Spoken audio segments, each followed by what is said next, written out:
Welcome back to the Perinatal Podcast, the mini episodes. I am going to read the stories that you all have so graciously, vulnerably, thoughtfully written in to share with each other so we can feel validated and normalized and heard and sometimes get a chuckle and get some good ideas and all of the above. So, jump right in.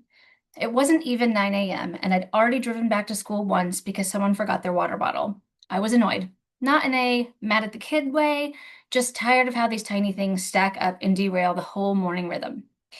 But back on the drive back, no, I'm gonna leave that in. Who cares? But on the drive back, I thought about how often I forget things, my keys, my login passwords, why I walked into a room. Forgetting is human. So instead of handing off the water bottle with an eye roll, I said, "Hey, everyone forgets stuff. You're okay." They smiled, said thanks, and ran back into school. And I drove away feeling less annoyed because offering grace to them gave me permission to offer it to myself too. Okay, first of all, how many of you all were like raising your hand so hard of forgetting why you walked into a room? Oh my gosh, so many times. But I just, it's so this, right? It's just thinking about things in a different way. Yes, it's annoying. Yes, your morning routine is off. Your rhythm is out of whack. And it happens. And if we don't expect ourselves to be perfect, we don't expect other people to be perfect. If we don't expect other people to be perfect, maybe sometimes we can allow ourselves to have some grace too. Such a fan. I love how that was written too. That's so helpful. Thank you. All right. Next one. I had a pile of clothes in my closet that just kept falling off the shelf. Sweaters I don't even wear, pants I've been, quote, meaning to donate, and the workout leggings I definitely forgot I owned. Every time I saw the mess, I felt overwhelmed, but also weirdly loyal to it. One Saturday, I gave myself 30 minutes, just 30. I set a timer, turned on music, and gave myself permission to be decisive. By the end, the pile was gone, and I found three shirts I actually love but hadn't seen in months. I feel that so hard. It reminded me that clarity often comes after we start, not before, and that letting go of clutter sometimes clears way for more than just shelf space. That's a really good point. I like that so much. It reminds me that clarity often comes after we start, not before.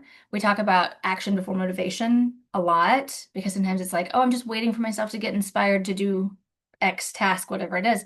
And that motivation may never come, which means you may never be doing the thing that you need to be doing or want to be doing, and so on and so forth. So the same with that action before motivation. I like this idea of movement before clarity. Sometimes kind of see how things go, allowing yourself a little bit of space to wait and see what's happening. Oh, as you start to move certain things, you start to realize other things, and clarity can come after we start. All right, last one. This one was called The Weekend That Had No Plans. One weekend, we had absolutely nothing on the calendar. No birthday parties, no sports, no errands we had to run. My first instinct was to fill it, schedule a play date, organize a closet, quote, finally catch up on something. But instead, we leaned into the nothing. We stayed in pajamas way too long, watched a movie in the middle of the day, made grilled cheese for dinner. The whole weekend felt like an exhale. It wasn't productive by traditional standards, but it was exactly what we needed. And now I guard those blank weekends like treasure. Rest doesn't need to be earned, it just needs to be honored. I mean, yes, say it again, right? I totally get that impulse too, where it's like, okay, so then what can we do? What can we do? What can we get done? Da, da, da, da, da. And it's like, nothing, because rest is productive.